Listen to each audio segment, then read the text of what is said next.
This is your little guy from Autumn Antlers. I figured I'd give him a plug as long as I'm up here. But taking the cape off of the deer, it's kind of tricky. There's some spots you got to look at, be kind of concerned about. First, I want to make a comment on how much cape you should leave on the deer. And this is about what I like to get in. You've got the front legs are right here, and you've got the brisket right between them, obviously. A lot of guys will take these when they're caping their deer out, and they'll cut their cape short. So you want to make sure you go past the front legs before you cut that cape off. When you cut up the back of the leg, make your incision right up the hairline. You'll see the white hair and the brown hair come together. Make your incision right up that hairline and take it out to your midriff cut. That should get you plenty of cape. Now, one of the things that I want to touch base on, some of the more fine areas that you have to be concerned about is around the eye. There is a gland, it's called a lacrimal gland. It's right in front of the eye, and I'm going to open it up here for you. I don't know if you can see that. Yep. It's just a little pocket. And what that should be telling you is that there is a hole that goes into that skull. Now when you start caping this thing out, if you're not careful, you're going to cut that gland off. So you want to try and keep your scalpel as close to the skull as you possibly can. You want to try and keep that intact. There's a number of different incisions that can be made. One is called a short Y.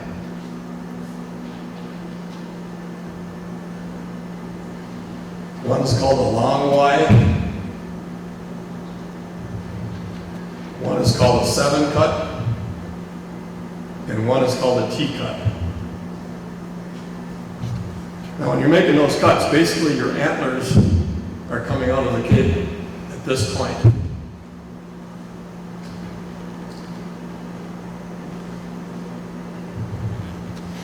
The reason for the long Y and the short Y is that these cuts, when they radiate from the rack, they're tucked behind the antlers.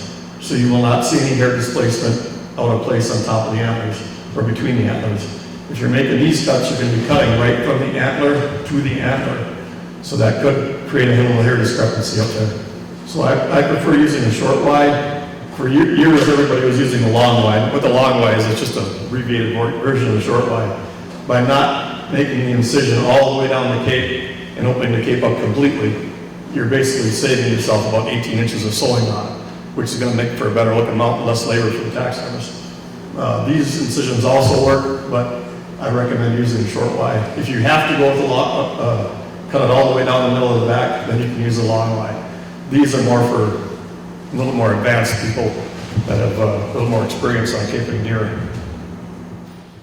Okay, I'm going to start my incision right between the ears, and I'm going to go down about 8 inches, right down the middle of the back.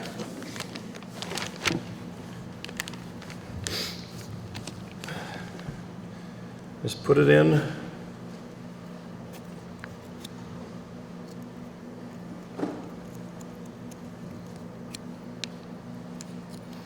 And if your knife comes out of the incision, make sure that you get it back in exactly where it came out. If you don't,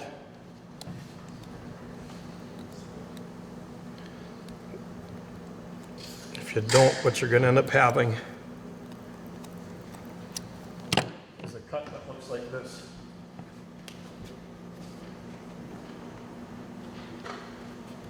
If you start your incision and your knife comes out, you got to put it back in exactly where it came back out and continue that incision. Otherwise, you're going to have a sawtooth, and you don't want that.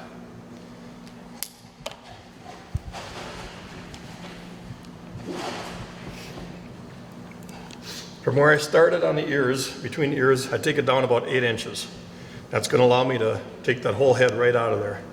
I'm not going to go any further than that. If you want to do a long Y, it's just a simple matter of continuing on with the incision.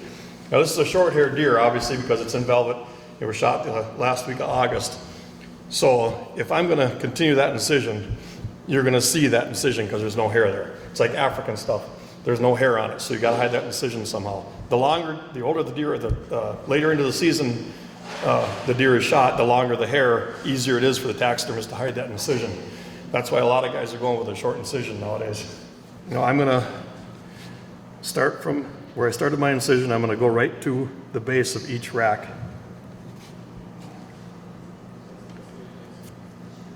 Or each antler, I should say. And another thing I'm doing, I'm always cutting up. I don't want to cut down. If I cut down, I'm going to end up cutting the hair. By cutting up, I'm not cutting as much hair.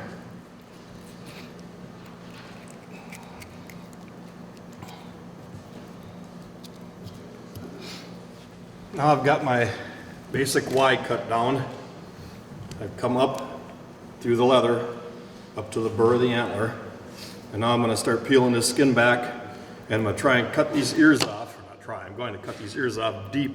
So I've got a deep ear canal. You don't want to come up here and start cutting on your ear up here. You want to cut it off close to the skull. When you cut through the inner ear canal, you should see a hole about the size of a black magic marker. That's the inner ear canal. I can stick my finger right through there, and you should see it, but it's right there. And I'm right up next to the skull. I'm within a ½ inch of the skull there. So you want to keep it nice and tight to the skull. Now around the burr, it's a lot easier to do. It's a lot easier to differentiate the burr from the rack when they're hard horned. Obviously, this is velvet. The reason I brought this one in too is I'm going to strip some of this velvet off because he wants it to be hard horned when on the wall. So I'll show you what they look like underneath this velvet.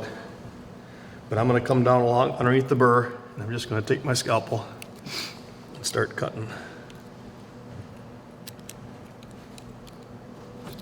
Cut down on this? Yeah, you can cut down on that. And you want to leave all of the fur on the leather. You don't want to leave any of the leather up next to that rack.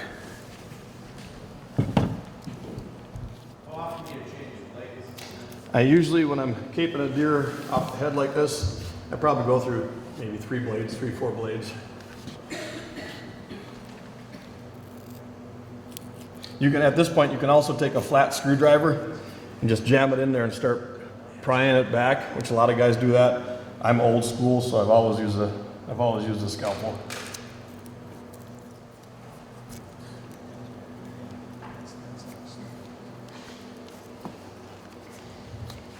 Now, at this point, like I said, I'm going to tell you how to do this without caping out the rest of the face. I made my Y incision, I peeled it off around the antler and around the antler burr itself. Now at this point if I was in the woods right now and I didn't know what else I was doing, I'd have my Sawzall or my hand saw.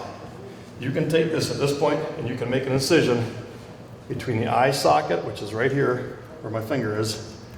I haven't cut into the eye yet, so you can feel the bony structure on the skull. And you can make an incision with your saw or your Sawzall right through there. Okay, once you got that incision made, put him on his nose, and there's a bump right in the back of the head. You've got one, your dog's got one, deer have one. You find that bump, and you pick your saw there, and you cut down. At that point, you can detach the antlers, dump out your brain pan, and you're good. You don't have to do the rest of the face. You can take it down this far, and you can make your 2 incisions, cut your rack off, and you're golden. Somebody asked me earlier about a European mount. A European mount, you know, the big concern that they have is that CWD is in the brain itself, or I don't know how it actually transposes from one animal to the next, but they want that brain pan cleaned out. Now down here, he's got a vertebrae or 2 on here yet. You can cut, I don't know if I can cut this off or not. Get the last vertebrae off. There's a hole right here. That goes directly into the brain. There's nothing in there. Well, there's brain in there. When you want to get that brain out, you get that brain out, you should be good. Now you can stop at a gas station or your ranch house or whatever and just take a hose, garden hose, and stick it up in there and blow that stuff right out of there. Once you get that out, your brain pan is cleaned and you should be good at crossing the border. But like I said, right now, cut the rack off and you're good to go.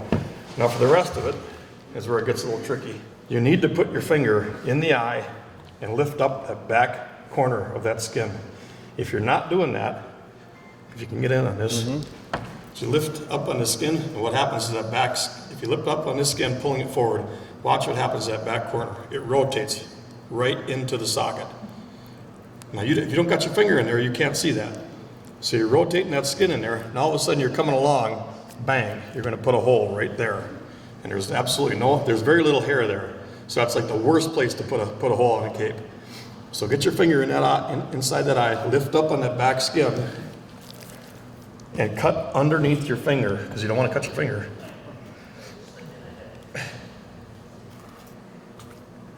And there I am. My finger's right here. And I don't have a hole there. Just that little simple little step is going to make your mouth look a lot better.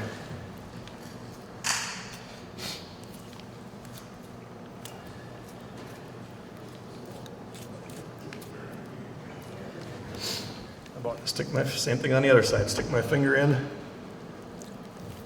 lift up on that skin. You can see my finger right there. And then I'm going to cut under my finger. And we're good.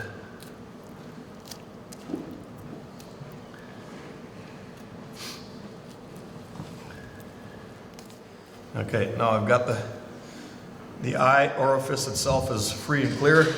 Now I'm going to get down to that lacrimal gland. There's that gland again, it's right in front. Now you got to remember, that's a hole going into that skull.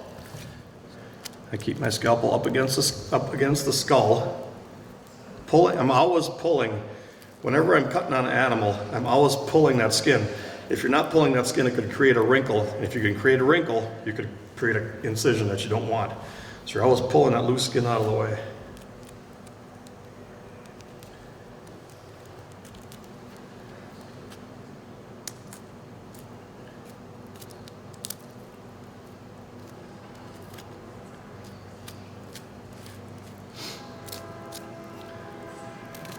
Okay, now you can see there's a slight depression right here. That's where that gland goes. It's not much. It's just a very, very slight depression. And if you're coming along, not real careful, you're going to cut and you're going to leave a chunk of leather right in the bottom of that depression. You want to make sure that's all attached. Yeah, elk and mule deer have a lot bigger depression than a whitetail does. I saw an elk yawn one time, and I could have taken the handle of a screwdriver and stuck it inside that gland. When that thing yawned, that gland just opened right up. And I bet they've usually got a depression. It goes into the skull about an inch. So you really have to be careful around there. You can get in there with a screwdriver too and just start prying it and pulling it without having a sharp blade in your hand. Okay, now for the mouth. Go straight down from that gland, and you'll see the back corner of the mouth. Even though the back corner of the mouth itself is right here, where I made my incision into the mouth itself is right down here. You can see them in the teeth right there. But the back corner of the mouth is here, but I'm cutting into that area. And as a reference, straight down from that lacrimal gland, you can cut into the mouth. You want to cut off as much of that lip as you can. You want to keep it next to the teeth. I got my finger in here and I'm pulling up on that lip line, cutting it nice close to the teeth. Now when you get up to the nose, error on the side of judgment here, or you'll find it goes from bone to cartilage. And rather than trying to take it down to the very front, or right underneath the nose pad, once you start feeling the cartilage, and cartilage is going to be softer than bone, so just make your incision straight down. And then continue with your incision close to the lip line.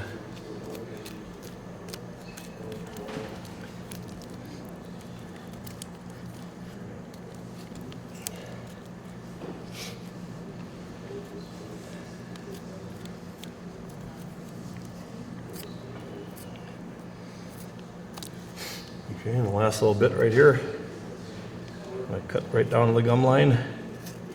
Right close to the lips and the teeth.